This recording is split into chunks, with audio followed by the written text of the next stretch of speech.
చెప్పారు. ఓన్లీ హిందూ మతంలోనే కాదు, సారీ హిందూ ధర్మంలోనే కాదు, మిగతా మతాల్లో కూడా ఈ మూఢ నమ్మకాలు అనేవి ఉన్నాయని చెప్పి మీరు చెప్పారు. వాళ్ళు క్వశ్చన్ చేయరు ఎప్పుడు వాళ్ళని. మన వాళ్ళు వీటినే పట్టుకుని ఎగిలాడుతా ఉంటారు. సరే, దీని వెనకాల కారణం ఏంటి అంటే questioning is inherent to us. మనకి Yeah. ఏ శాస్త్రమైన గ్రంథాన్ని తీసుకోండి, ఏం నేర్పిస్తుంది మీకు అని అంటే క్వశ్చనింగ్ నే నేర్పిస్తుంది. నేను తర్కశాస్త్రం చదువుకున్నా, తర్వాత కొంత వేదాంతం చదువుకున్నా, కొంత వ్యాకరణం. తర్కశాస్త్రంలో మనకు నేర్పించేది క్వశ్చనింగ్. లాజికల్ గా ఉండాలంటే అడగాల్సిందే. ఎందుకు అండ్ మన అప్రోచ్ కూడా అట్లాగే ఉంటుంది తెలుసా. అంటే మన శాస్త్ర గ్రంథాలు కూడా చూస్తే అవి ఏం చేస్తాయంటే ఫస్ట్ సిద్ధాంతం చెప్తాయి. సిద్ధాంతం ఫస్ట్ చెప్పంగానే మీకు అది అబ్సర్డ్ కనిపిస్తుంది. మొత్తం బ్రహ్మ ఒక్కడే, ఇంకెవడు లేడని కానీ ఏం చెప్తున్నావు నాకు ఇన్ని కనిపిస్తుంటే.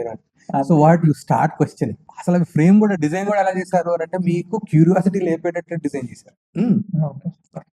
అసలు మీకు క్వశ్చనింగ్ లేకుండా అసలు ఏం ఉండదు అక్కడ. ఎందుకు ఎందుకు ఎందుకు ఎందుకు ఎంతసేపు ఎందుకు అనే దానికి సమాధానం చెప్పుకుంటూ వెళ్ళటమే అన్నమాట దానిలో ఉండేది. ఇదేమిటి అని అంటే సరే ఇది జనబాహుళ్యంలో మాసస్ కి ఇది తెలియదు కాబట్టి, మిగతా వాళ్ళ దగ్గర నుంచి మనకు వాళ్ళ సాఫ్ట్ పవర్ ఇన్ఫ్లుయెన్స్ ఎక్కువ ఉంది కాబట్టి, హైందవానికి వ్యతిరేకమైనటువంటి ఫోర్సెస్ కి ఈ రోజున బలం ఎక్కువ ఉంది కాబట్టి, if you are a seeker, జిజ్ఞాసు అంటే ఏంటి, నాకు ఇది తెలుసుకోవాలి, విషయం ఏంటని తెలుసుకోవాలని చూడడం మొదలు పెడితే, then if you do a thorough study చేసిన తర్వాత మాట్లాడడం మొదలు పెడితే, దెన్ మీ కెన్ స్టడీ చేసేటప్పుడు మీకు అర్థమైపోతుంటుంది అసలు నేను అనుకున్నది ఒకటి, నేను ఇక్కడ చూడడం మొదలు పెడితే అసలు ఎక్కడి నుంచి ఎక్కడికో వెళ్ళిపోతుంది అని చెప్పాలి.